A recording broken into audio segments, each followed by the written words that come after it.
Hello, friends, and welcome to a very special Friday night edition of Strictly Sports NFL Saturday. I am your host Anthony Florio. I am joined by good old MF Michael Fletcher and Michael Bullock, and tonight we're gonna get into week number 10 of the NFL season.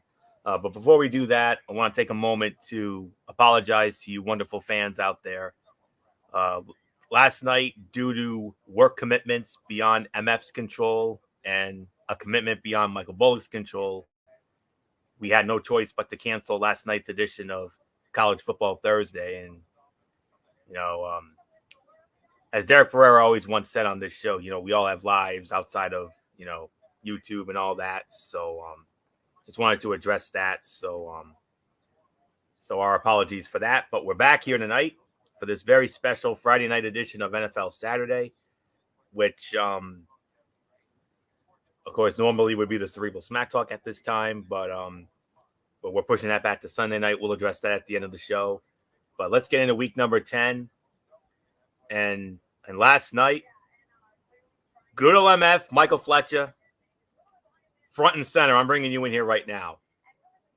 What in the world was that last night? All right, Miami, signature win of the year, hands down. Yeah, no doubt about it. Signature win for the Dolphins. And I think what happened was Baltimore took the Dolphins lightly. I think Baltimore kind of felt like, this is Miami. We've owned them in the past. And that they were going to try to dominate. And it looked very early in the game that they were going to utilize the run, use Lamar Jackson as a running quarterback as usual, and go on that kind of attack. But the way Miami executed defensively, you know what? Defensively this season, I'll openly admit it, has been a major liability. But Miami's D won the game last night for the Dolphins. Offensively, it wasn't the most picture perfect game in it, but I'll say this. Early in the game, there was some mistakes that were made by Jacoby Brissett. However, he had that one play where he found Isaiah Ford wide open. I don't even know how on earth that happened. Found him wide open. That was a 40-yard gain. Got it all the way down. But again, the Achilles heel of the Dolphins is once we get into the red zone, we're not scoring touchdowns. We're forced to field goals. For most of the night that was happening. Then Brissett got hurt. Then we had no choice but to put Tua Tagovailoa in, even though he's been banged up lately. But all of a sudden, Tua had practically one of his better games in relief than he was in as a starter. So, you know what? I kind of feel like now maybe this silences the Tua haters for about a week or so, because, there was that one play where it was a beautiful pass by Tua finding a wide open Albert Wilson, and Wilson just flew downfield, got it all the way to the 10, a nice little run play, gets it down to the 1, and then, of course, Tua was like, you know what, I'm going to go Thanos, fine, I'll do it myself. QB sneaks it right into the end zone, touchdown Miami, and then lost in the shuffle. And I know it's still talked about from all the Dolphin fans out there. Robert Hunt. Well, oh, my God. You know what? I got to say it. Yes, I know it's illegal touching. Yes, I know linemen are not eligible unless you make them eligible to catch the football. But linemen are not allowed to touch it at any point. But, dude, did you see what he did? Did you see what he did? He caught the football at the 10, extends his arm out. Oh, by the way, that would have been a touchdown because he crossed the plane. But the flag came out. I was like, come on, ref, really? You're gonna call that on us? But rules are rules. I know you're not allowed to touch it, and but give it for Robert Hunt. Big man got what would have been a touchdown anywhere else in the world. That should have been a score, but I'm not going to be mad about that. He had a moment, and even the fans were loving it at the Hard Rock last night. Xavier Howard, yeah, he got burned a few times in the game, but man, what a big play he came up with, knocking the ball out. Sammy Watkins, one of your old buddies, Anthony, somebody who you're very familiar with. Sammy Watkins, one-time Buffalo Bill, ripped the ball out from him. Yes, it was a fumble, folks. That was out, scoop and score. That was pretty much the dagger. That was the dagger. And then Justin Coleman, just when it looked like they were about to score yet again, Justin Coleman sticks the dagger with the Ravens once and for all with an INT near the end of the game. So, I mean, there's really nothing more to add. This was without a doubt it was definitely the biggest eye opener for everybody. And I think the thing is that the one thing that I think we got to start to thinking here is, now their schedule starts to ease up a little bit. They got the Jets next week. Yep. And I think they got to play Carolina at some point. Yes, Cam Newton's back. We'll get into that. And then you got a couple of other teams that are not that great. Could this be the sign of maybe a comeback, a resurgence by the Dolphins? Have they finally woke up and finally is like, you know what? Now we're gonna drop the hammer. If they are, oh boy, look out, AFC, because you know how Miami does. We might be knocked down, we might get our butts kicked, but then if they start stringing some wins here and some team starts losing, all of a sudden Miami's stock starts rising. Now I know division maybe right now division's out of our rear view because Buffalo and New England are both kind of right. They're neck and neck at each other. Miami, I believe, is like, 3 games behind? Something like that? Maybe 4? That, right. Yep. 3 or 4? So, yes. I mean, if Buffalo keeps sputtering, if New England starts sputtering, maybe the division's not necessarily out of play for the Dolphins, but I will say this. I think our eyes is now trying to get into that wild card spot. Yes, we still got a long way to go, but now the schedule actually starts to get a little more easier for the Dolphins. There's some winnable games coming up that if Miami should be able to get on a run here, this might be the moment. And all of a sudden, what looked like a lost season for the Dolphins, could this be a precursor for things to come? Could this win last night be the jump start for a possible comeback for the Dolphins? Soft schedule coming up, MF. I mean, it is. I'm looking at it right now.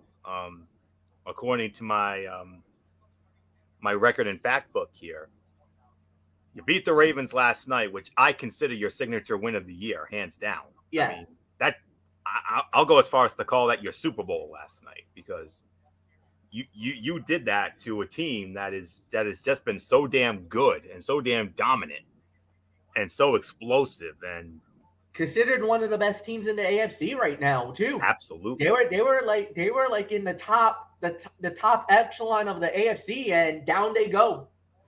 You're 3-7, and next week you're at the Jets. And then the following week, you're at home against Carolina. I mean, now you got to start thinking about Cam Newton, because, yes, Cam Newton is back. We'll address that in a little bit. Week 13, you're at home against the Giants. That's a winnable game. Yep. And then week 14, you're on bye. The final bye week, Miami's on it. And then after that, you get the Jets again at home, week 15. But then the final 3 weeks, Monday night, week 16, just after Christmas, 2 days after Christmas, you got to go to the Superdome against New Orleans. But New Orleans, maybe not the same team. They're definitely looking like they're in trouble. They got Trevor Siemian as their quarterback. Alvin Kamara's hurt, and he's not actually. As a matter of fact, Kamara's not playing this week. He's out. He's already been ruled out. So we'll have to wait and see on that. And then week 17, maybe. Well, and then week 17, you're at Tennessee, and let's remember Tennessee without Derrick Henry. But then again, look what they did to the Rams last week, and we're going to address that in a little bit. Yep. And then from there, and then you end the year at home against New England, who you already beat in week number 1, albeit because of a Damian Harris fumble. That's all you guys needed. So you never know. You never know. I mean, up until the next few weeks, the next 4 or 5 weeks, I mean, those are all winnable games from Miami. The only ones I'm concerned about are at New Orleans, at Tennessee. And then again, MF, you've even said it. I mean, you've over the last few years or so, you guys have actually done well against New England at home, including the infamous Miami Miracle a few years ago. Yeah, so I mean, if we can get those wins, if for some reason, some way, somehow we get New Orleans, we get by New Orleans and get by Tennessee, yes, I know that's a tall order because that's not easy. But if they get that, that's 10-7. Yep. That's a punt. We got then at that point, we have a puncher's chance at getting in. Certainly. And I had you guys as a wild card team anyways. So yeah. So but you know, as the old saying goes, you know, we're gonna have to wait and see on that. So, obviously. But so there you go. What looked like probably a lost season, all of a sudden looks encouraging. You got to start thinking maybe this could be. Are they gonna pull an Atlanta Braves on us? Oh, look what the Braves did. Just saying, folks. Yeah. Nobody expected them to do anything. I sure as hell didn't expect them to do anything, but they proved me wrong, and they proved all of us wrong. And it's one time I'm damn glad to be proven wrong. So you're on a roll, man. You're on a roll. I mean, Braves winning the World Series. Michigan bounced back. Dolphins have won 2 in a row. Rangers are doing well, although we agree on the Rangers. But you know, we're gonna have to wait and see. So, last night, Miami Dolphins defeating the Baltimore Ravens 22-10 on Thursday Night Football at Hard Rock Stadium. Dolphins 3-7. They're at the Jets next week. Baltimore drops to 6-3, and they have another tough game on their hands. They got to go to Chicago next week. And Chicago, you never know about them. I mean, that's a tricky team. So, we're going to have to wait and see on that one. And speaking of the Chicago Bears, they're one of 4 teams on the bye this week. You got the Chicago Bears, the Cincinnati Bengals, the Houston Texans, and the New York Giants all on bye this week. So with that being said, let's get into the remaining action of week number 10. And we're going to start it off with one of the big games in the NFC. We got the Atlanta Falcons squaring off against the Dallas Cowboys from AT&T Stadium in Arlington, Texas. This game will be over on Fox, and on that call, it will be Kevin Burkhardt, Greg Olsen, and Pam Oliver. Dallas opening up as an 8.5-point favorite. Dallas leads the all-time series 16-11. They've won the last 2 meetings, including last year, week number 2. I'll never forget it. We'll all never forget it.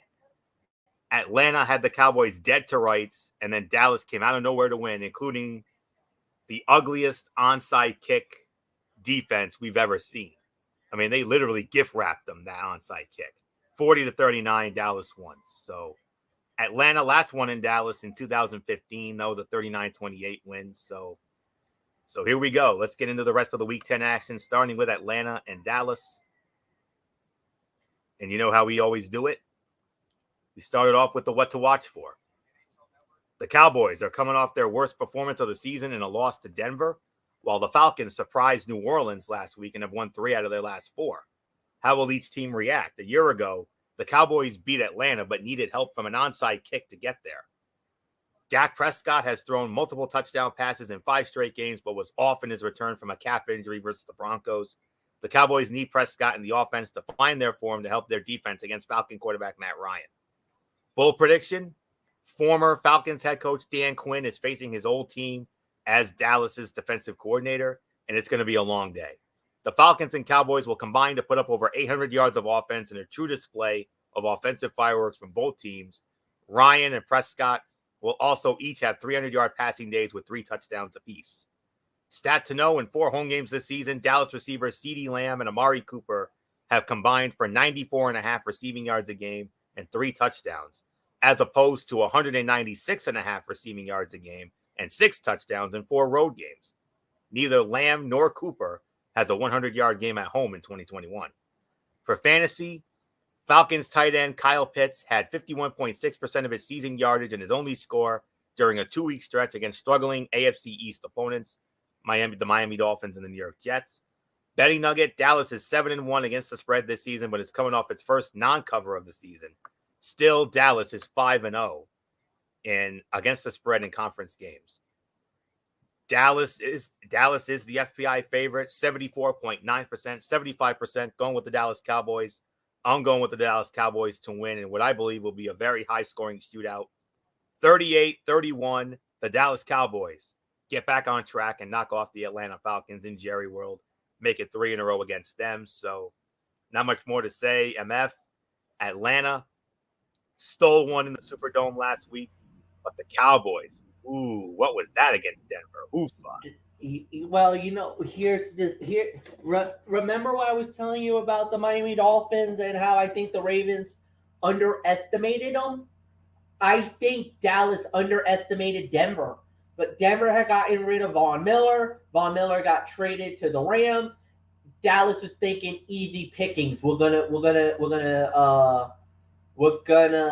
dominate and we're gonna blow them out.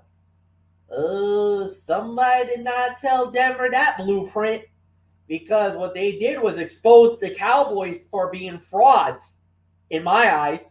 So Stephen A. Smith loves to say that they're nothing but the accident waiting to happen, and unfortunately, they were indeed the accident waiting to happen. So there's really nothing more to add here. I do believe Dallas will win the game. It's going to be a tight matchup. Probably closer than what the experts have it, but I think the Cowboys are going to win it. So, Bullock, is yours.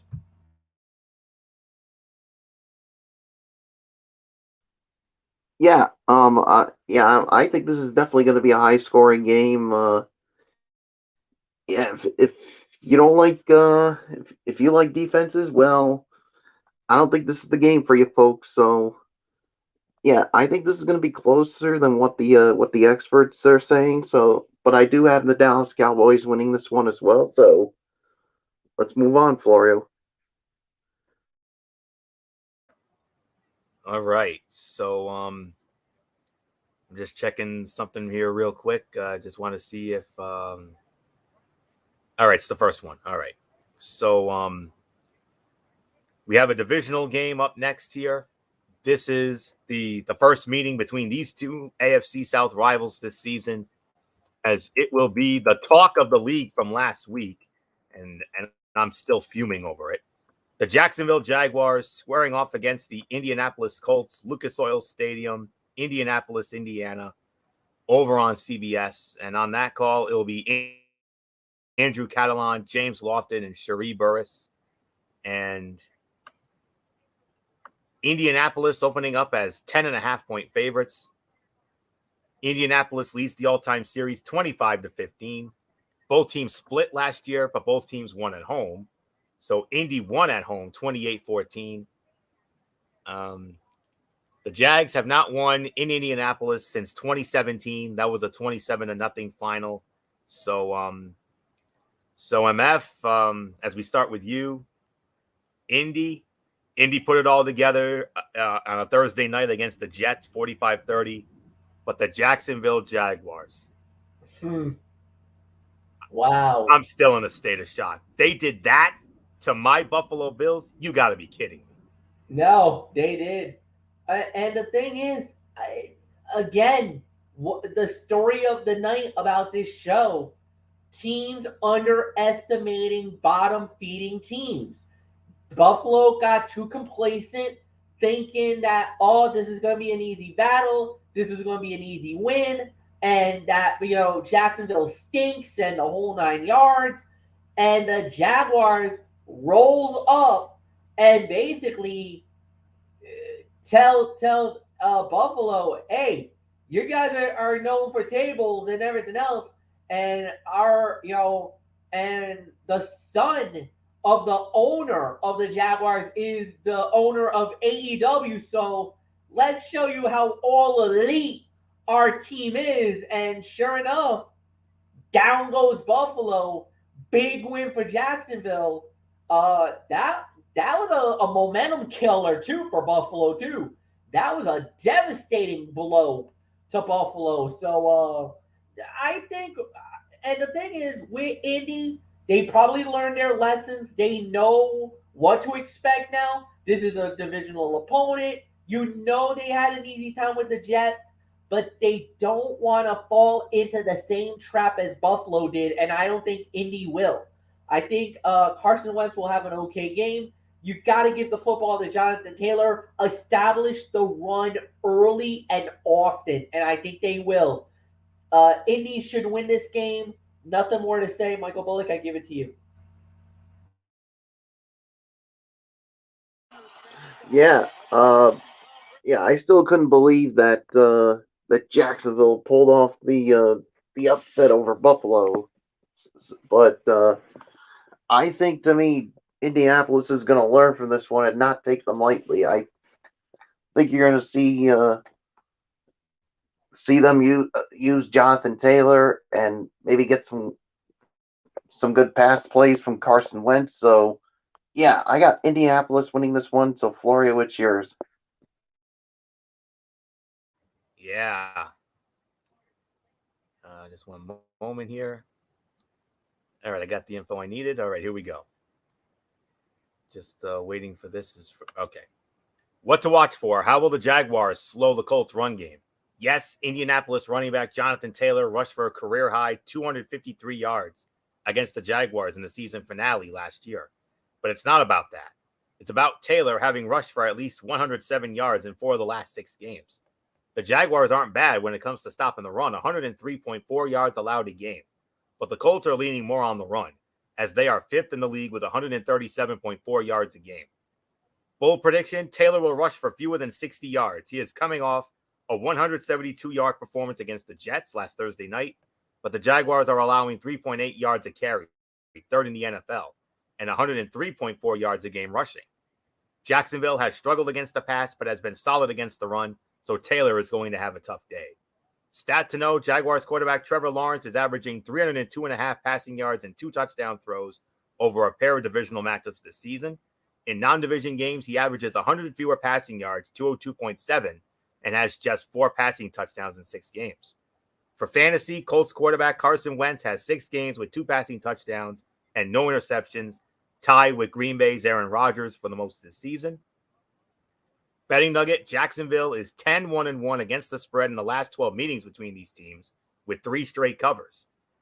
But Indianapolis is the FPI favorite, 78.2%, 78% going with Indy. I'm going with Indy as well. 31-17, Indianapolis knocks off Jacksonville. So really not much more to say on that one. And now we're going to get into one of the big games of the week on our side of the ledger. And it's only fitting that that Michael Bullock will be starting off on this next matchup, as it will be the Cleveland Browns squaring off against his team, the New England Patriots, Gillette Stadium, Foxborough, Massachusetts, on CBS. And on the call for that one, it'll be Ian Eagle, Charles Davis, and Evan Washburn. New England opening up as a 2.5-point favorite. The series history is tied 12-12. It's even. They met 2 years ago in New England. Patriots won 27-13. Matter of fact, the Patriots, I believe, have won 3 consecutive meetings with the Browns. Yes, that is correct. 3 straight for New England. The Browns have not won in Foxborough since 1992.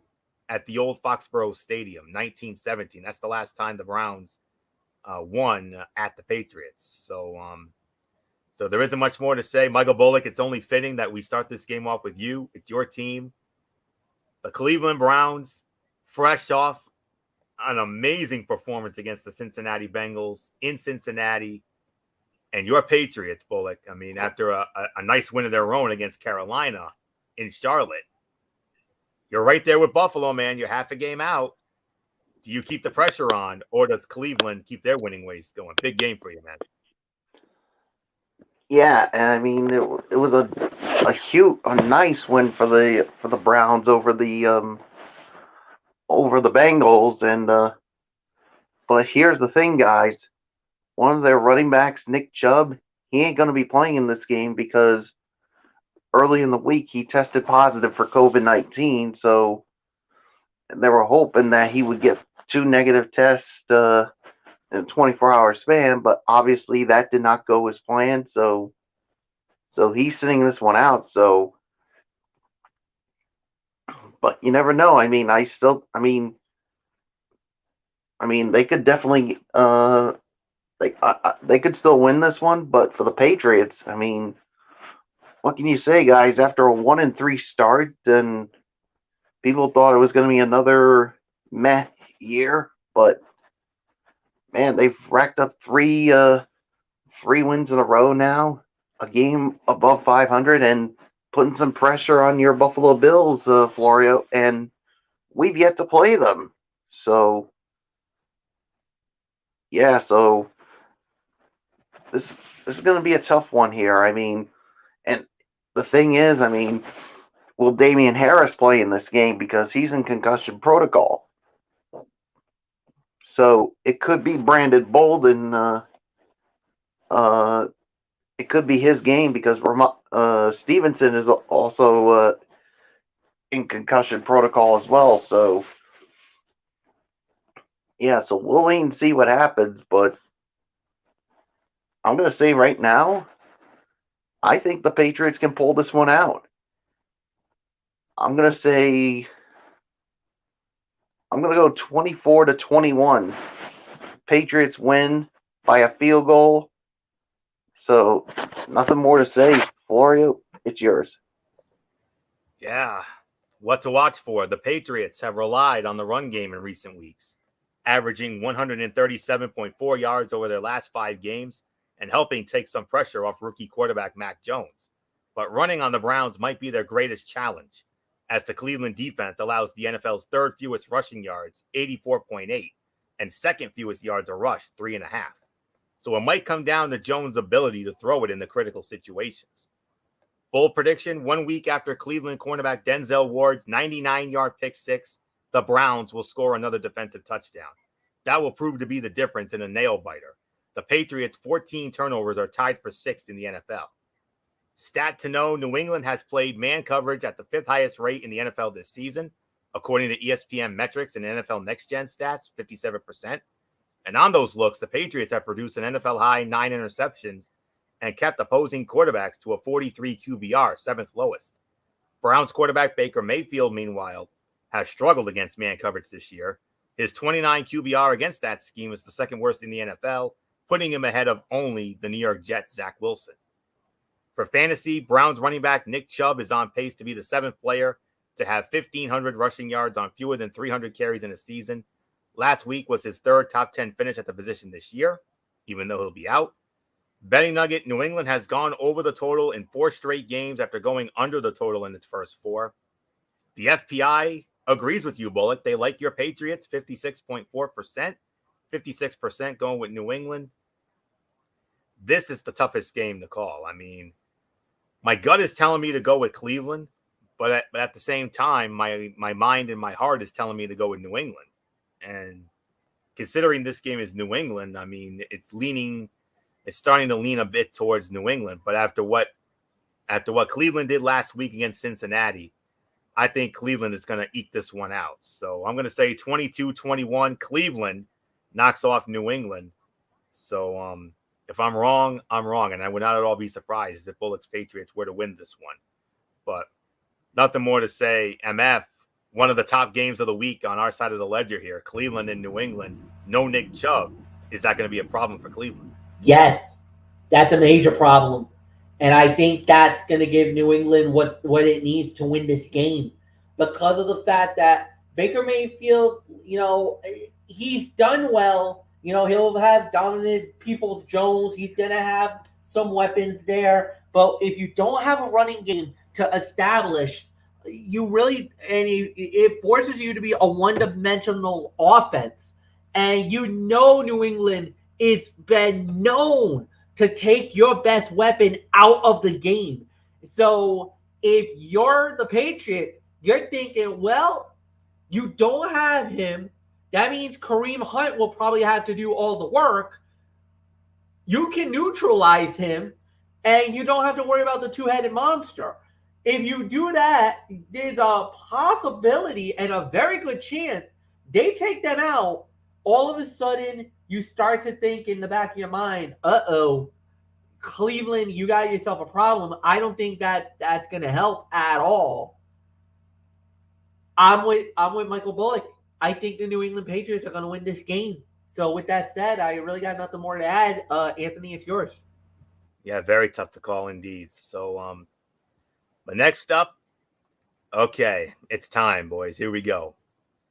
It's my Buffalo Bills squaring off against the New York Jets. MetLife Stadium, East Rutherford, New Jersey, in the Meadowlands, on CBS. And on the call for that one, it will be Spiro Ditas and Jay Feely.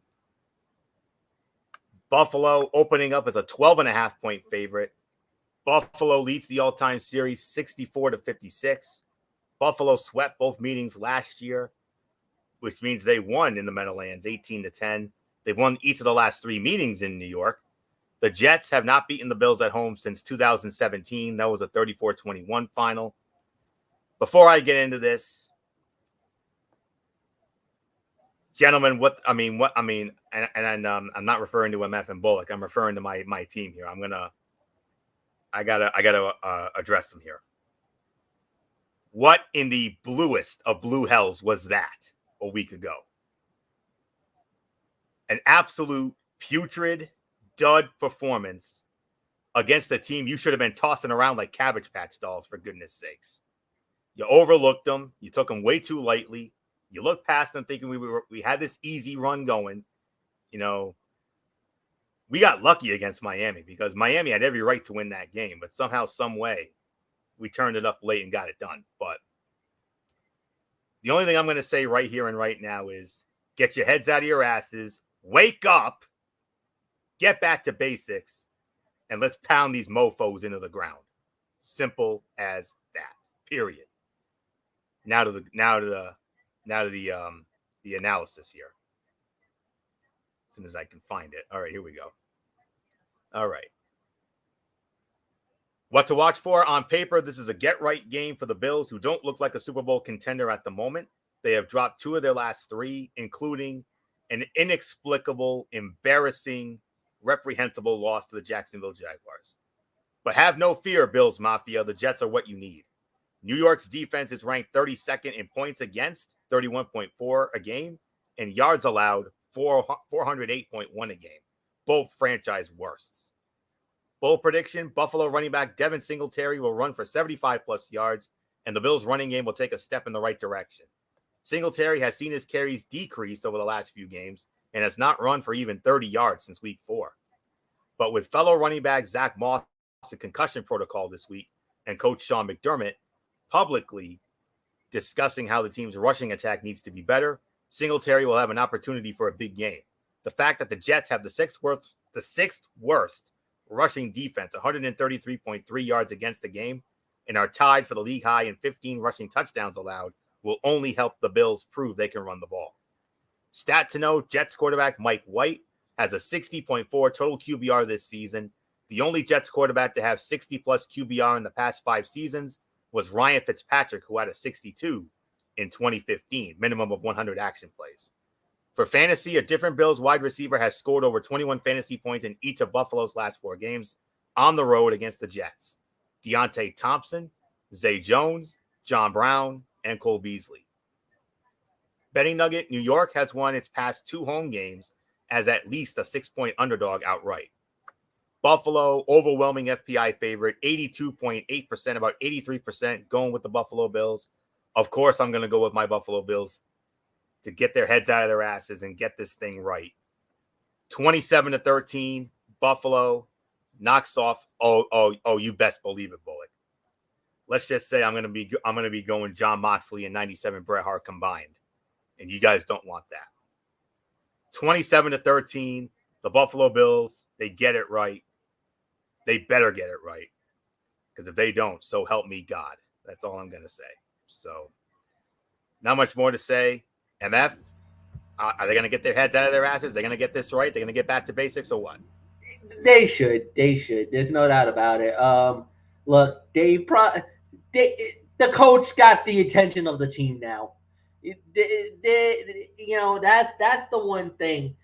Josh Allen, he's heard it now for about a week, how he was humiliated by the Jacksonville Jaguars defense, how they made him look very bad. The running game was off. So they lived dangerously when they were playing against the Dolphins.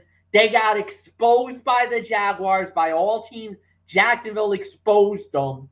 And now you're going up against a Jet team that, that's the bottom of the barrel in the AFC East. You should be able to get to ride the ship. You should be able to turn it around, get the win here, and win this game at least pretty comfortably by at least 2 or 3 scores. But I will say this. It will be a very interesting college football NFL Saturday next week if for some reason Buffalo takes the dive to the Jets. I'm just saying, I don't think they will, but it would be very interesting. The man of good faith will probably not have any faith in his Buffalo Bills if that happens. I'm just saying. That could be interesting TV. You might get your popcorn and soda ready next week if Buffalo loses, because it could be a very interesting rant. I'll say that. But I don't think you're going to be ranting, Florio. I think it will be back to basics for Buffalo. I do believe they'll win this week against the Jets. But I kind of feel like it might be a little closer, though, because it is an AFC Eastern Division game. And sometimes in the past, whenever it's an AFC East game, it gets a little crazier. Think about the game against Miami. Everyone was thinking, Buffalo's going to crush the Dolphins. They're going to blow them out. Not so fast.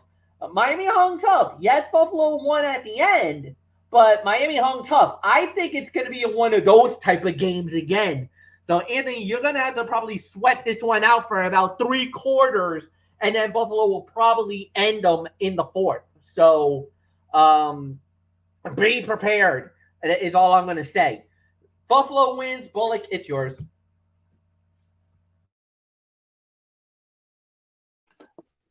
Yeah, I got the Buffalo Bills winning this one as well. I mean, you better. I mean, I'm hoping for Anthony's sake that it happens, which I think they will win because, oh boy, if the Jets pull this one out, the rant Anthony Florio did this week, well, let's just say it's going to be 10 times worse.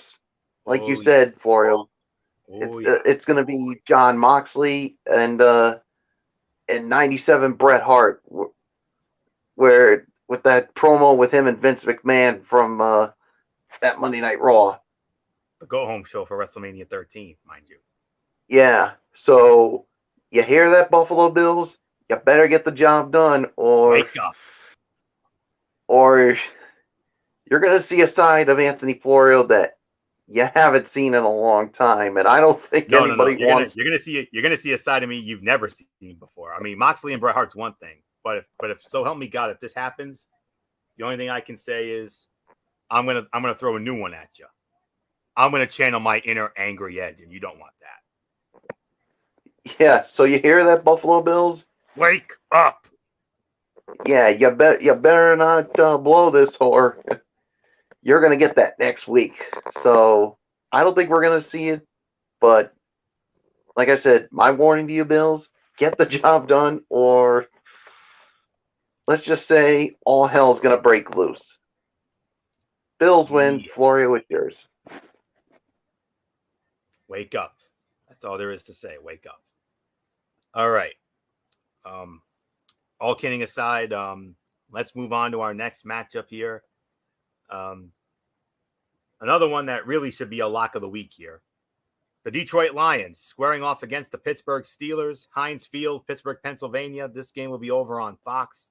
Chris Myers, Daryl Moose Johnston, Jen Hale will be on the call. Pittsburgh opening up as an 8-point favorite.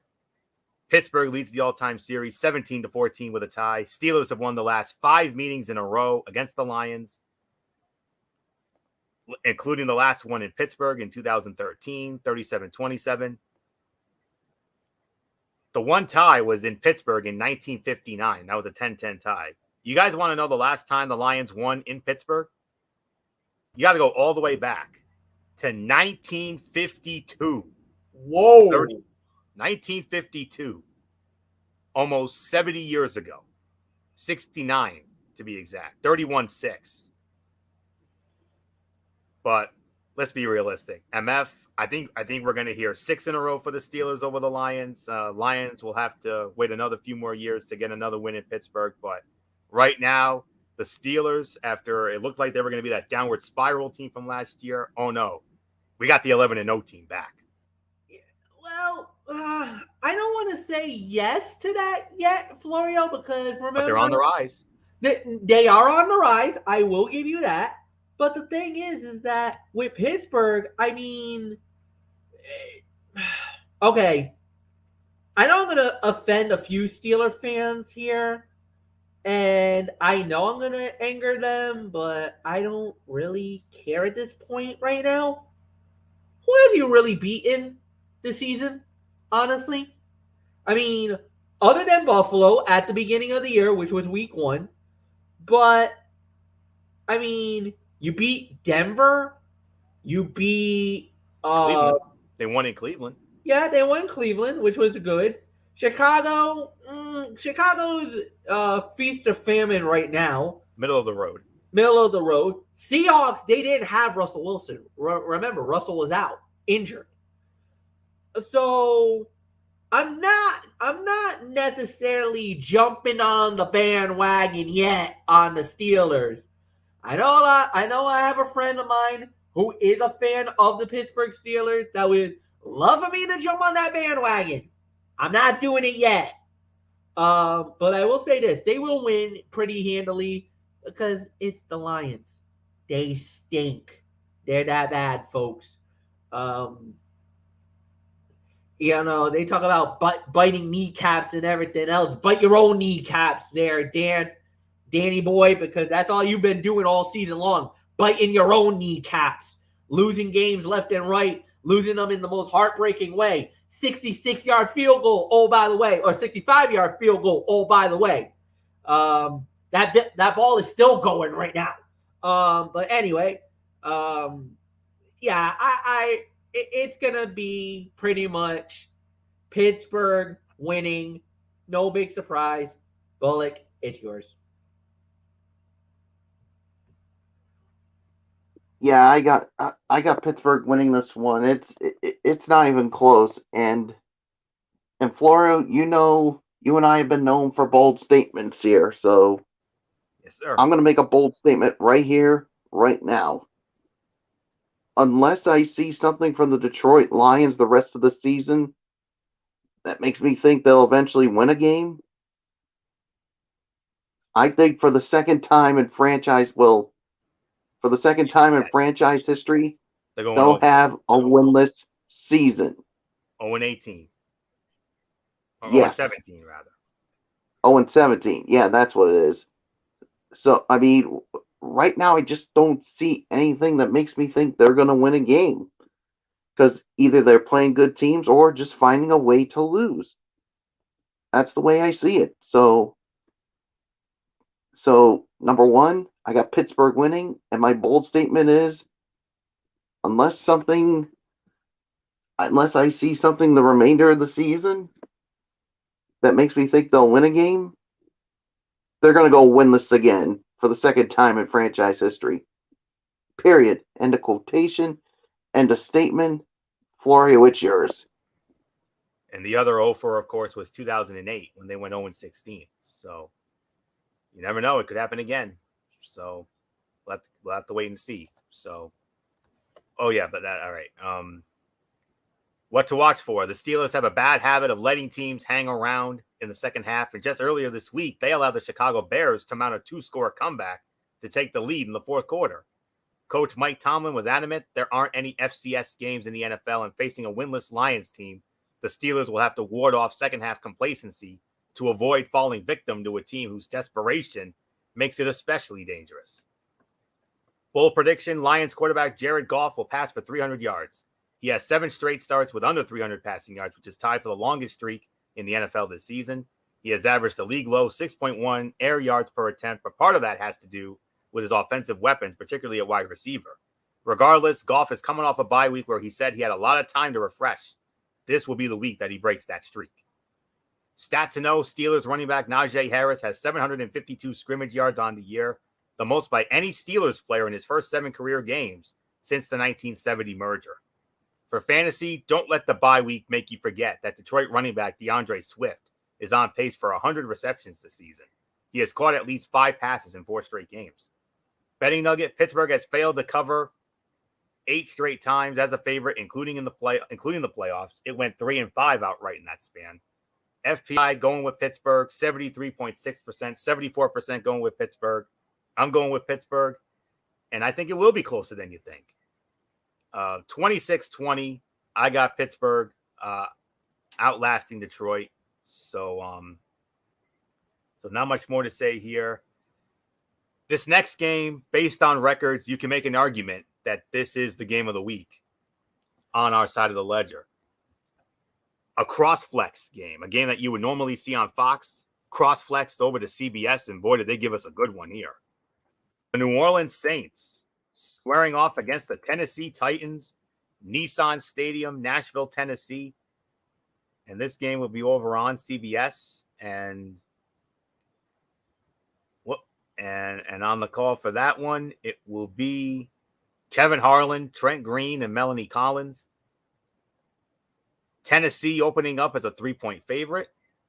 Tennessee leads the all-time series 8-6 with a tie. That tie came in their very first meeting in 1971 in Houston, back when Tennessee was the Houston Oilers. Last meeting 2 years ago in Nashville, New Orleans won 38-28. Titans haven't beaten the Saints at home since 2003. That was a 27-12 final. So there isn't much more to say on this one. Michael Bullock, come on in. New Orleans, Tennessee. You can easily make an argument that this is the game of the week when it comes to the CBS side of the ledger. A nice cross-flex game here. Yeah, I mean, and the thing is for New Orleans, they're going to be tested because Alvin Kamara is going to be out of this game. And obviously, it looks like Trevor Simeon's going to be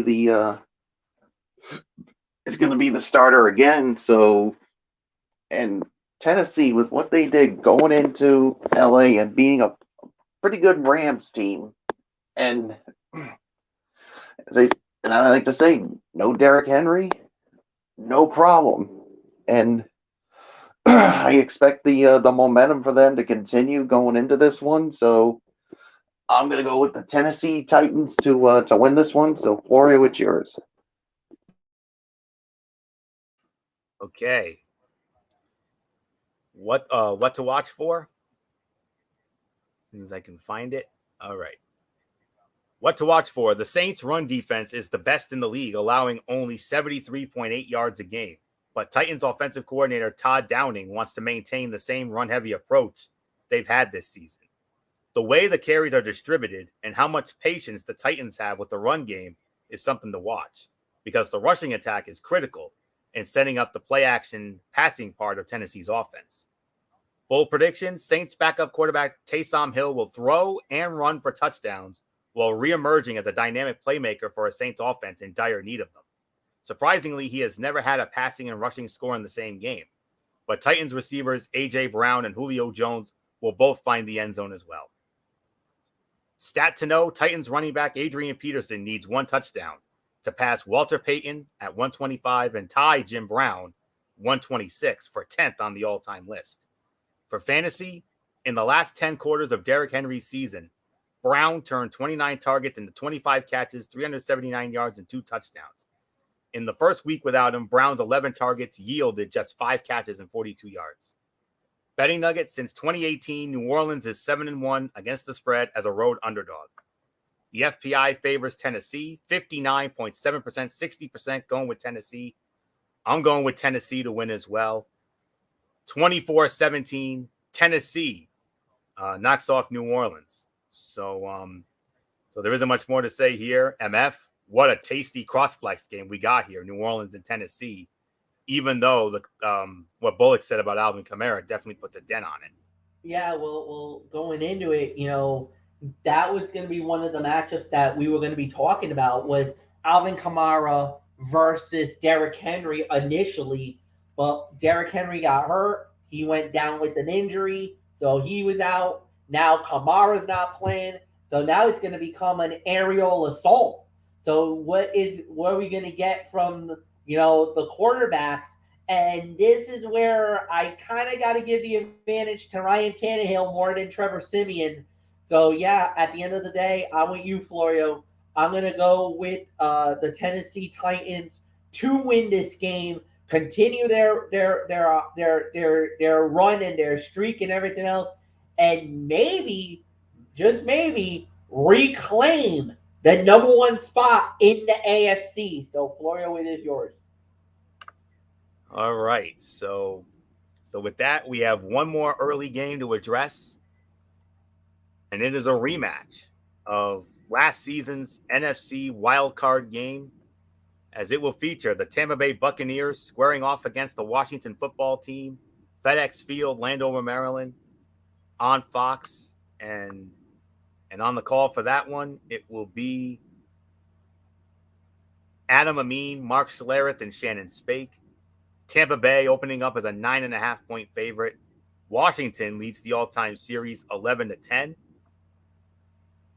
And the Redskins and the Washington football team have actually won 2 meetings in a row with Tampa Bay, including their last regular season meeting in Washington, 31-30.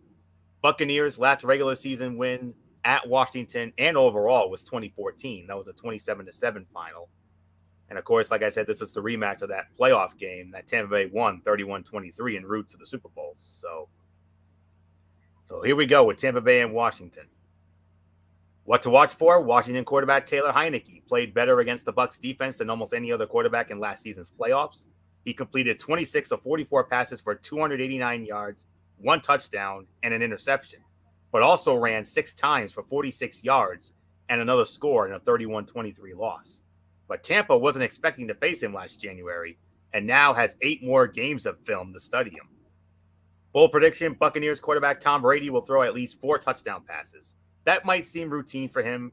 He has 5 such games this season, but he could potentially be without tight end Rob Gronkowski and receivers Antonio Brown, Scotty Miller, and Chris Godwin, depending on the status of Godwin's ankle injury. Washington has given up 286.8 passing yards a game this year, most in the NFL, and 20 passing touchdowns, second most, while Tampa Bay receiver Mike Evans put up 119 receiving yards against this group last season. He should have a big day, but the Bucs will need guys like Tyler Johnson, Cameron Brate, and O.J. Howard to continue stepping up. Stat to know, Evans' 6 receiving touchdowns since Week 5 are the most in the NFL.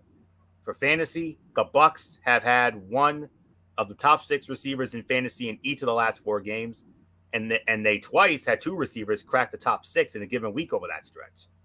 Betting nugget, Washington is 1-7 against the spread overall, worst mark in the NFL. The FPI, of course, going with Tampa Bay, 77.7%, 78% going with Tampa. I'm going with Tampa as well. 31-20, Tampa Bay gets it done again over the Washington football team, despite those handicaps. So not much more to say.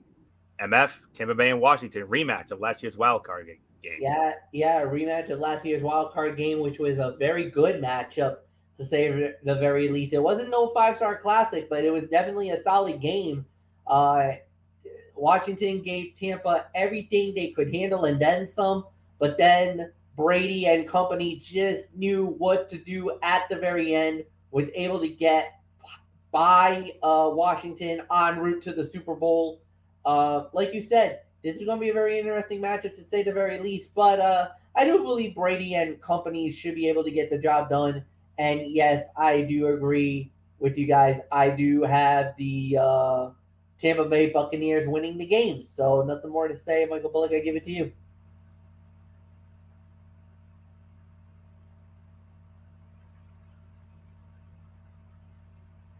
Bullock, are you there? Okay. Yeah, yeah. I basically have Tampa Bay winning this one as well. I mean, yeah, I think Washington could give them some fits early, but Tampa's just too good. Yes, they're going to be missing some key guys offensively, but I think they'll get the job done. So nothing else to say, Florio. I think it's time to move into the late afternoon games. And there are 4 of them. 2 4:05 games on Fox, 2 4:25 games on CBS, and let's get into the 4:05 games on Fox. And we started off with the Carolina Panthers squaring off against the Arizona Cardinals, University of Phoenix Stadium, Glendale, Arizona, or as it is now known, State Farm Stadium in Glendale, Arizona. This one will be over on Fox, of course, and it will be Kenny Albert, Jonathan Vilma, and Sarah Walsh on the call. Arizona opening up as a 10.5-point favorite. Arizona leads the all-time series against Carolina. Well, actually, no, Carolina leads the all-time series against Arizona. My mistake. 11-4. And a matter of fact, the Panthers, including the playoffs, the Panthers have won 5 straight meetings with the Arizona Cardinals, including the last meeting in Arizona, which was 2 years ago in 2019. Carolina won 38-20. Cardinals last beat the Panthers at home and overall in 2013. That was a 22-6 final. So not much more to say there. So I believe this goes to MF. So MF, Arizona, they keep on rolling. They had a nice win in San Francisco last week, despite no Kyler Murray and no DeAndre Hopkins. But now they face a Carolina team that just re-signed their former franchise quarterback, Cam Newton, back with Carolina. So MF, with Cam Newton back in Carolina, does Carolina have a chance to steal one here in Arizona? It's very possible. I just don't know how this is going to play out. I think it's going to be a very interesting matchup. I'll say that, to say the very least. And I guess we'll have to wait and see how this plays out. But going into it, I was gonna say maybe I wasn't gonna give it to Carolina. I honestly felt like that the Arizona was the better team, and I still believe it. But I will say this: the Kyler Murray injury really got me very, very, very concerned. If Murray does not go, I think we might have an upset on our hands, folks. Um, but I'm gonna go with Arizona to win. I really got nothing more to add. So yeah, Michael Bullock, I'll give it to you.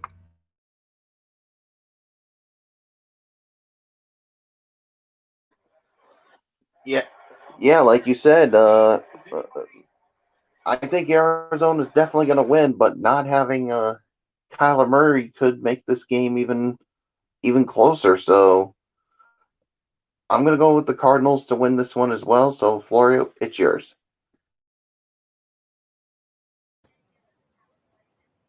All right. Let me see. All right. What to watch for? All eyes will again be on the Cardinals quarterback. Will it be Kyler Murray or Colt McCoy? Murray is still recovering from a sprained left ankle, and even though he feels much better this week than last, His status for Sunday is still day to day. The Cardinals showed last week that they can win and win easily with McCoy. Can they do it again with him, or will Murray return and lead Arizona to a 9-1 record? Bold prediction, the Cardinals will sack Panthers quarterback P.J. Walker 6 times and force him into 3 interceptions behind an offensive line that has only one starter at the same position he began the season, right tackle Taylor Moton. The line is a mess, and Walker tends to take too many chances. He's playing against a defense ranked 4th in sacks, 25, and 3rd in takeaways, 17. Stat to note, Panthers running back Christian McCaffrey has 100-plus scrimmage yards in 3 of the 4 games he has played, and his 117.5 scrimmage yards a game is the 3rd highest in the NFL. McCaffrey played 47% of the offensive snaps last week in his return from a hamstring injury. For fantasy, Cardinals running backs James Conner and Chase Edmonds have been top 20 running backs in the same week twice this season and top 30 backs in the same week 4 times. In the short term, this is Conner's backfield with Edmonds nursing an ankle sprain.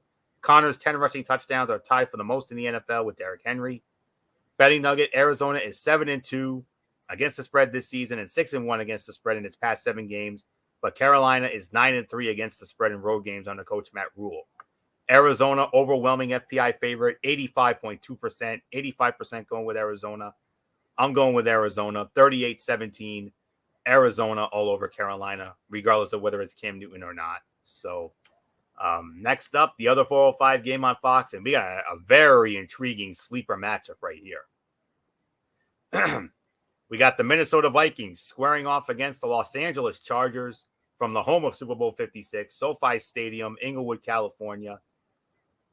And on Fox, this will be called by Kevin Kugler, Mark Sanchez, and Laura Oakman. The Chargers opening up as 3-point favorites. Minnesota, though, leads the all-time series 7-6. Minnesota has won each of the last 2 meetings with the Chargers, including the last meeting in LA 2 years ago. Minnesota, easy win, 39-10. Minnesota all over the Chargers at the old StubHub Center. Chargers' last win at home and against the Vikings overall was 2011, 24-17. That was in San Diego when they were the San Diego Chargers. So not much more to say. Michael Bullock, very intriguing sleeper matchup with Minnesota and the Chargers. Yeah, this is a very intriguing sleeper matchup here. I mean, Minnesota with the way they've been playing lately, and and the thing is, this is a tough one for me to call. I mean, but I'm gonna go with the Chargers since they are at home. I expect them to make it's going to be a close game. I think it's going to come down to the wire. But in the end, I just think the Chargers are going to win this one, and it's going to be a close one. So, Florio, what's yours? Yeah. What to watch for? Can Chargers quarterback Justin Herbert build off his big game in Philadelphia? After 2 straight mediocre performances and losses to the Baltimore Ravens and New England Patriots, Herbert completed 32 of 38 passes, 84.2%, for 356 yards in the win over the Eagles. Coach Brandon Staley said Herbert was actually upset about the 6 incompletions despite the terrific outing. Now the second-year quarterback is poised to have another big game against the Vikings. Bold prediction, Vikings running back Alvin Cook will have north of 100 yards rushing and 2 touchdowns. The Chargers have the NFL's worst run defense, 5 yards allowed to rush, and have given up 11 scores on the ground. Cook, who is maintaining his innocence in response to allegations of assault and a civil lawsuit filed against him this week, says he expects to play. He has an opportunity to post his 400-yard game of the season. It is also an opportunity for Minnesota to get rookie Kenny and Nwangwu some touches on offense by utilizing his speed and quickness in the run game. Stat to know, Vikings quarterback Kirk Cousins has 0 interceptions in 7 straight road games, the longest active streak by a starting quarterback. The last quarterback to go at least 8 straight road starts without one was Tom Brady from 2020 to 2021, 9 straight.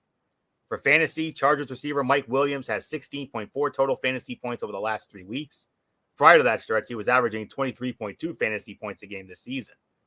Betting nugget, Minnesota has played 7 one-score games, the most in the NFL, including 3 overtime games and 4 games decided by 3 or fewer points. FPI going with the Chargers, 58.9%, 59% going with the Chargers. I'm going with the LA Chargers to win what I believe is going to be A very high-scoring sleeper game of the week here. 34-31, the Chargers over the Vikings. So Michael Bullock has left us for the evening, so MF and I will take you through the rest of the show. So not much more to say here. So MF, Chargers, nice win in Philly last week, but Minnesota, man, you got to feel for them. They had Baltimore damn near dead to rights, but they gagged it away. Yeah, they did, and I don't think it's gonna. And I hate to say this, but this is not the matchup that you want to see coming out of that bad loss. Now you got to face the Chargers. Yeah, nope, this is not gonna help for them at all. Chargers should win this one and win this one pretty comfortably. So, Florio, it's yours. All right, and we move on to the two late games on CBS, 4:25 kickoff for both, and we start off with another somewhat interesting sleeper type matchup here, as it will be the Philadelphia Eagles squaring off against the Denver Broncos from Empower Field at Mile High in Denver. This game on CBS, and on the call for that will be the legendary Greg Gumbel with Adam Archuleta and AJ Ross, another cross-flex game here. Second of 3 cross-flex games we got this week. Denver opening up as a 1.5-point favorite. Philadelphia leads the all-time series 8-5. Their last meeting in Denver was 2013. Denver opened up a can on Philly, 52-20. Philadelphia has not won in Denver since 1989, 28-24 at the old Mile High Stadium. So I believe the MF, you start this one off here? It would be me, yes. Yeah, I thought so. All right. I just wanted to be sure. Lost my train of thought once Bullock left us. But all right, MF, Philly losing to the Chargers, but Denver, though, what a performance against Dallas in what was their signature win of the year. Yeah, and I do believe that Denver could get this one as well. I think Denver I think they're about to turn it around a little bit. So I kind of feel like this is their matchup to win more than anything else. So I got the Broncos winning. They're at home. I think they'll get the job done. So Denver wins for me. Anthony, it's yours. Yeah.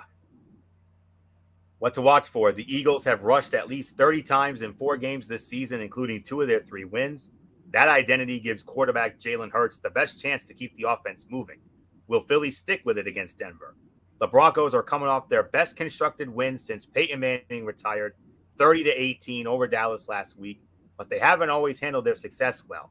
Their 3-0 start was followed by a 4-game losing streak. A win here would put them into their bye week at 6-4 and in the playoff conversation. Bold prediction: the Eagles defense will see. Now, keep in mind, this is not my personal bold prediction. This is just a bold prediction that I always like to share with all of you. The Eagles defense will seal an upset win with a strip sack. Quarterbacks have been getting the ball out quick against the Eagles, in part because of the soft coverage on the back end. Things will tighten up Sunday, allowing the defensive linemen to take advantage of a banged-up Denver front and chase down quarterback Teddy Bridgewater, who is third in the NFL with 26 sacks against. Defensive end Derrick Barnett will make amends for a costly penalty in the loss to the Chargers last week with a big performance. Stat to know: Philadelphia receiver Devonta Smith has 537 receiving yards this season, third most among rookies. He is looking to become the third Eagles rookie to record 600 receiving yards in his first 10 career games since the merger. The other 2 were Deshaun Jackson in 2008 and Charlie Young in 1973. For fantasy, for the third time in 4 weeks, both Javonte Williams and Melvin Gordon returned top 30 value at the position. The fantasy community wants one to separate, but both Bronco running backs might well be usable, even in a timeshare. Betting nugget: Denver games are 7-2 to the under this season, including 3 straight unders. FPI favors Denver 63.5%, just about 64% going with Denver. I'm going with Denver as well. 26-17, Denver knocks off Philadelphia. So not much more to say there. According to the ESPN matchup rating, when it comes to the game on our end, this game actually came in at and ended up getting the highest rating. And I think we all know the reasoning for this, as it will be the Seattle Seahawks squaring off against the Green Bay Packers, Lambeau Field, Green Bay, Wisconsin, on CBS. Hello, friends. Jim Nantz, Tony Romo, Tracy Wolfson. Green Bay opening up as a 3.5-point favorite. Green Bay leads the all-time series 11-8. Their last meeting was the NFC divisional playoff game, January of 2020. Green Bay won 28-23 at Lambeau. Their last meeting in Lambeau in the regular season, 2017, Green Bay won 17-9. Seattle has not won in Green Bay. And I want to make sure I have this correct. Yes, Seattle has not won at Lambeau since 1999, 27-7. That's the last time Seattle won in Green Bay. So not much more to say on this. It garnered the highest matchup rating on the ESPN rating, 73.3 when it comes to our side of the ledger. Something we might want to consider. But what to watch for? All eyes will be on the quarterbacks. Seattle's Russell Wilson in his return from finger surgery, and whether it's Aaron Rodgers or Jordan Love for the Packers. The Packers won't know until late tomorrow whether Rodgers will check out okay after spending 10 days on the COVID list. And if he does play, how will the long layoff impact his performance? Bold prediction, the Seahawks' defensive improvement will continue with at least 3 sacks of Rodgers or Love. That qualifies as bold given how underwhelming their pass rush has been so far and how quickly Rodgers can get rid of the ball. Seattle is near the bottom of the NFL in sacks per dropback, but showed some encouraging signs against Jacksonville. And assuming he plays, Rodgers' timing might be off after a bout with COVID-19 and a 10-day absence. Stat to know, with Wilson on the field this season, the Seahawks are averaging 6.5 yards a play and have a 59.5 QBR. But without him, they're averaging 4.7 yards a play and have posted a 44.3 QBR. For fantasy, in 6 of 8 games this season, one of DK Metcalf or Tyler Lockett has been a top 12 receiver. Both Seahawks receivers got there in Week 8 ahead of their bye and look to build on that production against the Packers on Sunday. Betting nugget, Green Bay is 3-0 against the spread at home this season and 4-0 against the spread against teams with losing records. The FPI going with Green Bay, 54.9%, about 55% going with Green Bay. I'm going with Green Bay as well. That's if Aaron Rodgers plays. If Aaron Rodgers plays, I'm going with Green Bay 23-20. If it's Jordan Love, I'm out to lunch on that one. But 23-20, I'm going to assume Aaron Rodgers is going to get cleared. I'm going to say 23-20, Green Bay knocks off Seattle. So not much more to say here. MF, Seattle, we know Russell Wilson's coming back for Seattle, but the big question is, will Aaron Rodgers be cleared from COVID in time for this? Yeah, that's going to be the big question. So far from what I heard is that yes, Aaron Rodgers will be, as of now, barring a major setback, they said Rodgers should be good to go going into tomorrow, going into Sunday. They said that they got to do another, I think, a conditioning test tomorrow. But if Rodgers passes that, then he will get the start on Sunday. Whichever the case may be, like you said, I believe that if Rodgers does play, Green Bay wins. So nothing more to say. Florio, what's yours? MF, do you remember when we saw these two teams on Sunday Night Football last year, all the fun we had? Oh, yeah.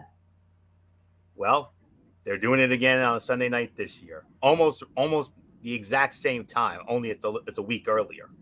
But it was at this time a year ago, a variant, one of our favorite games of last season. So much to the point we might end up doing it again. You never know. As it will be the Kansas City Chiefs squaring off against the Las Vegas Raiders from Allegiant Stadium in Las Vegas, Nevada on NBC, Sunday Night Football on NBC. Al Michaels, Chris Collinsworth, Michelle Tafoya, as always. Kansas City opening up as a 2.5-point favorite.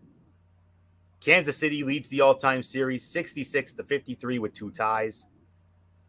Both teams split last year. Both teams won on the road, which meant Kansas City won in Las Vegas 35-31. The Raiders have not beaten the Chiefs at home since 2017 when they were the Oakland Raiders 31-30.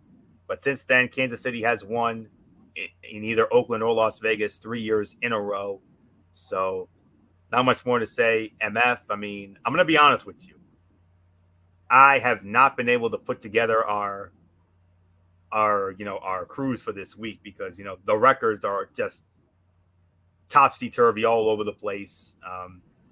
But this is definitely one that's this game is what I do know is this game is definitely within the upper echelon, and rightfully so. I mean, Kansas City, Las Vegas last Sunday had a Wild West style shootout. We were there, we enjoyed it. I mean, it's on the table again if you want it, but but KC and Vegas, nonetheless, though, big game in the AFC West. The West, look at the AFC West all of a sudden. Yeah, it's gotten very interesting. Very, very, very interesting. It's been a minute. No doubt about it. It's so tough because we're so used to Kansas City being that team, being dominating, being awesome, and all of a sudden now you're like, are they real? Are they for real? What's going on with them? It's all over the place. So I think the Raiders are going to win. I don't know why. I feel like the Raiders are due here. So I'm going to call for the upset. Raiders knock off the Chiefs in Vegas. Florio, I got to give it to you. I don't know why. First, Mahomes hasn't been that great. B, the receiving core's been dropping balls left and right. Kelsey, the running game hasn't really been established. And I feel like the Raiders is kind of turned the corner with everything that's been happening, with all the drama they've had all season long. This is the perfect game. And of all the times, normally when we see this, we're like, oh, Kansas City easily. We're not that convinced this year about the Chiefs. And I honestly think Kansas City, I think the Raiders are going to win on Sunday. I don't know why. I just do. Florio, it's yours. Yeah, bold prediction. Absolutely. I mean, there's a very realistic chance they could pull it out. Absolutely. What to watch for? Two of the game's best tight ends, Kansas City's Travis Kelce and Las Vegas's Darren Waller, face off Sunday night. Kelce, a 6-time Pro Bowler and 3-time first-team All-Pro, is looking for his third straight game against the Raiders with at least 8 catches, 100 yards, and a touchdown. He is averaging 108 receiving yards in his last 4 games against the Raiders. Waller, who set a franchise record with 107 catches last season, is looking to catch a touchdown pass in his third straight game against the Chiefs. And he has 4 touchdowns in his last 5 games against the AFC West. Bold prediction, Kelce will catch a couple of touchdown passes. The Raiders have allowed a 75% completion percentage and 95.1 QBR when the tight end has been the target. Kelce has generally fared well against the Raiders, including 200-plus yards game, 100-plus yard games last season.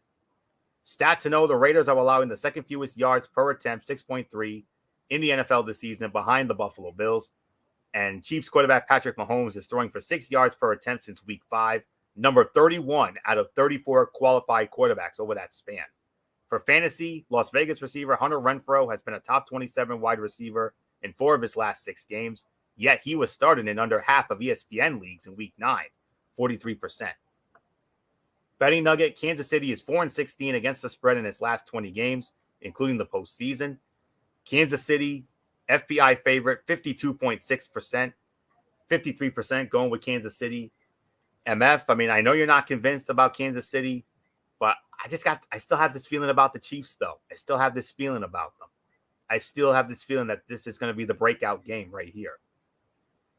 And I'm going to go with the same score we had last year, 35-31. Kansas City out Las Vegas. So not much more to say there. And now let's get into our final game of the week. Monday Night Football on ESPN. Another good matchup, another good divisional matchup, this time from the NFC West.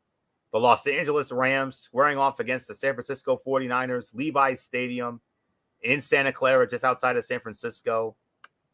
Steve Levy, Brian Greasy, Louis Riddick, Lisa Salters, and back from their 1-week hiatus, the Manning brothers, Peyton and Eli, they'll be back on ESPN2 for their Monday Night Football show. So here we go. What to watch for? The 49ers defense just got torched by Arizona's backup offense. So what's going to happen against a loaded and presumably angry Rams offense coming off a disappointing loss? Considering that the Niners are 30th in the league in QBR allowed, 88.6, and 31st in yards allowed per attempt, 10.3, when opposing offenses use empty formations and the Rams go empty more than any other team in the league, the Niners had better come up with some answers in a hurry. Otherwise, their best bet is winning a shootout, something they haven't proved capable of this season. Bold prediction, watch for the Rams to dial up the passing game and for quarterback Matthew Stafford, coming off his worst outing of the season, to pass for more than 350 yards and 3 touchdowns. The 49ers defense has defended the pass well, 206.5 passing yards allowed a game, 4th best in the NFL, but has allowed an average of 25.3 points a game. That's 25th. Coach Sean McVay and the Rams have lost 4 straight to division rival San Francisco, and their last meeting in 2020 ended with McVay publicly expressing his frustration with now former quarterback Jared Goff. McVay does not want to lose 5 straight to his friend Kyle Shanahan. Stat to know, the 49ers have the 2nd worst pressure percentage in the NFL this season at 24.2%, while the Rams have allowed the 3rd lowest, 24%. For fantasy, Rams receiver Cooper Kupp has never scored more than 13.1 fantasy points against the 49ers. In his 5 career games against the division rival, he has just 15 catches, 117 yards, and 1 touchdown to show for his 142 routes run. Betting nugget, San Francisco is 0-4 against the spread at home and 0-3 against the spread in division games this season. FPI going with the Rams, 60.1%. 60% going with the Rams. I'm going with the Rams. My final score is going to be, I'm going to say 34-20. The Rams win, but I forgot to mention the series history and all that. San Francisco leads the all-time series 72-67 with 3 ties. Niners have swept each of the last 2 years. They've won at home. The Rams' last win in San Francisco was 2018, 39-10, but the Niners have won 2 in a row at home against the Rams. So there isn't much more to say. And the Rams opening up as 3.5-point favorites. So we got that all out of the way now. So not much more to say. MF, we saw the Rams last week. We thought they had a chance to beat Tennessee, especially after the Derrick Henry injury. But oh boy, did Tennessee! And you said it. It was the theme of our show this week. The Rams looked way past Tennessee. They thought, "Ooh, Derrick Henry's gone. We got a chance to win this thing very easily. We got a nice easy win here." No, honey. How'd that work out for you? Yeah, no, that was bad. And I gotta say, the Rams probably were like, "Oh, really? Okay." And then they turn around and they get Odell Beckham Jr. Are you kidding me?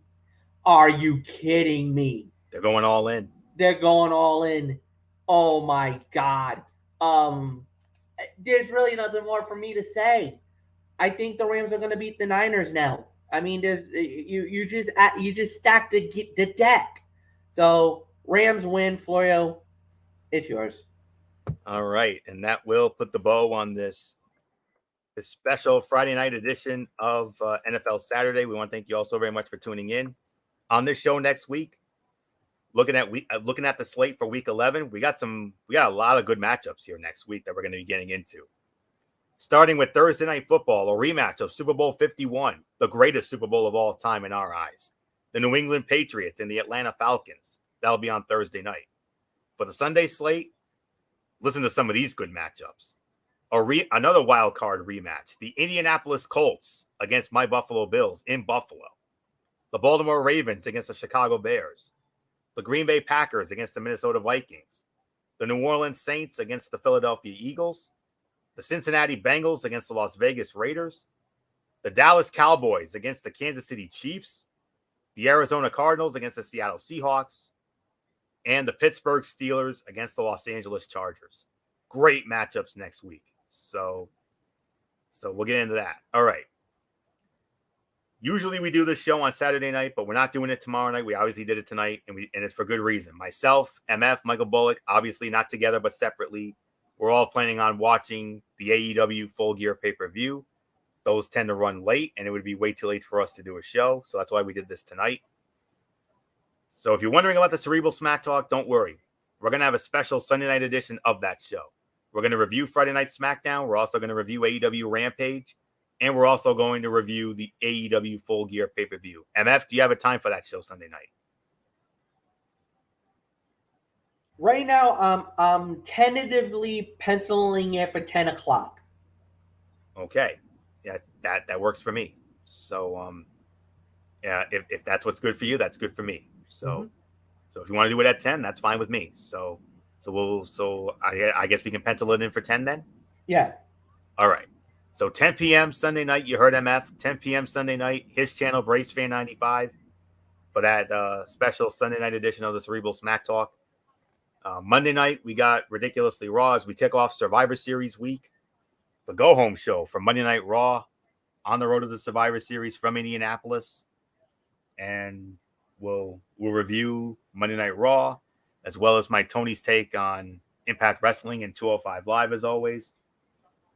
Wednesday, we got Wednesday Night Mayhem. We're going to have NXT 2.0. We're also going to have AEW Dynamite, the fallout from Full Gear, obviously. Thursday, barring any commitments from these guys, we'll hopefully be back with college football Thursday. Week 11, or I should say week 12 edition of college football Thursday. And real quickly, since we didn't get to do the show last night, I'm gonna take a quick look at the games that are on tap. So bear with me for one moment. As we all know, my computer tends to run very slowly. So